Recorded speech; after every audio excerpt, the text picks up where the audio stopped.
Vraiment, c'était compliqué de se développer. On était sur un marché qui avait l'habitude de prendre l'avion.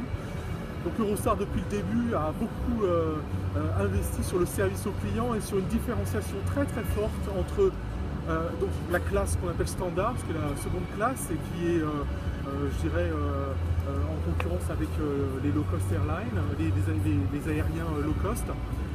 Et on a deux autres classes pour les gens qui veulent du service et les clients d'affaires. Donc on a business premier qui est une classe affaires, comme dans l'aérien, et standard premier qui est une classe pour les plus petites entreprises ou pour les clients qui veulent partir pour le week-end et se faire plaisir.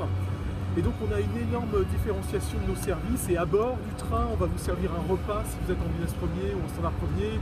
Vous pouvez avoir un verre de champagne, on va vous faire le taxi à l'arrivée. Donc on a beaucoup de personnel de bord.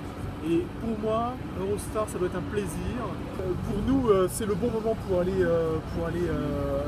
aux Pays-Bas. Nous avons donc, avec nos amis des chemins de fer hollandais, fait un accord pour pouvoir aller jusqu'à Amsterdam.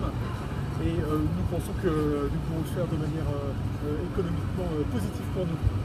On est en train international, vraiment, c'est les rames les plus sophistiquées du monde, hein, puisqu'on est capable d'aller jusqu'en Hollande, donc c'est 5 ou 6 infrastructures différentes et chaque pays a développé ses rails et ses manières de faire de manière légèrement différente ou même complètement différente. Donc c'est vrai que ces trains sont extrêmement sophistiqués et c'est pour ça qu'on a plus d'1 an de tests à faire dans chaque pays. Et puis après, les enchaînements de pays à pays. Et puis il ne faut pas oublier, hein, le passage du tunnel en lui-même, c'est quelque chose qui est compliqué techniquement. Mais évidemment, encore une fois, moi, je ne veux pas que le client s'en rende compte. Il faut que ce soit complètement transparent. Il faut se souvenir de la tasse de thé ou de l'expresso, mais pas de la complexité technique du train. La sécurité, c'est notre priorité. En tant qu'opérateur ferroviaire, nous ne prendrions absolument jamais aucun risque sur ce sujet. Alors aujourd'hui, l'Allemagne, nous développons ça en coopération avec la Deutsche Bahn. Nous avons des accords de correspondance avec la Deutsche Bahn et avec Thalys d'ailleurs, pour aller à Cologne et Francfort. Et puis d'autres destinations en Allemagne. Donc pour l'instant, nous développons le marché de cette manière-là. Nous avons de grosses priorités, comme vous avez pu le voir aujourd'hui, entre la nouvelle flotte, les nouvelles destinations, on est bien occupé.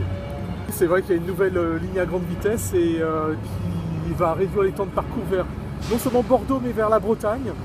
Donc c'est quelque chose qu'on regarde. Donc aucune décision n'a été prise, mais c'est vrai que beaucoup de clients britanniques aiment aller dans ces régions, c'est des belles régions, et donc c'est quelque chose qu'on regardera en temps voulu.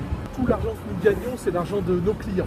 Nous n'avons pas de subvention, nos actionnaires ne nous donnent pas d'argent, donc littéralement nous finançons l'ensemble de ces achats, d'une part par l'argent que nous gagnons, et d'autre part par un appel au marché bancaire, de la dette. Non, je ne vais pas pouvoir vous donner de grands détails, mais c'est vrai qu'il y a une grande partie qui est pour les nouvelles rames. La rénovation aussi, c'est beaucoup d'argent. Et après, tout ce qui est gare et plateforme multimédia, ça, c'est de moindre, mais on ne donne pas de détails. Mais je pense que le message général, c'est de dire que vraiment, voilà, pour nos 20 ans, nous réinvestissons énormément d'argent dans l'expérience du client, parce que nous avons confiance dans l'avenir et dans la croissance de nos services.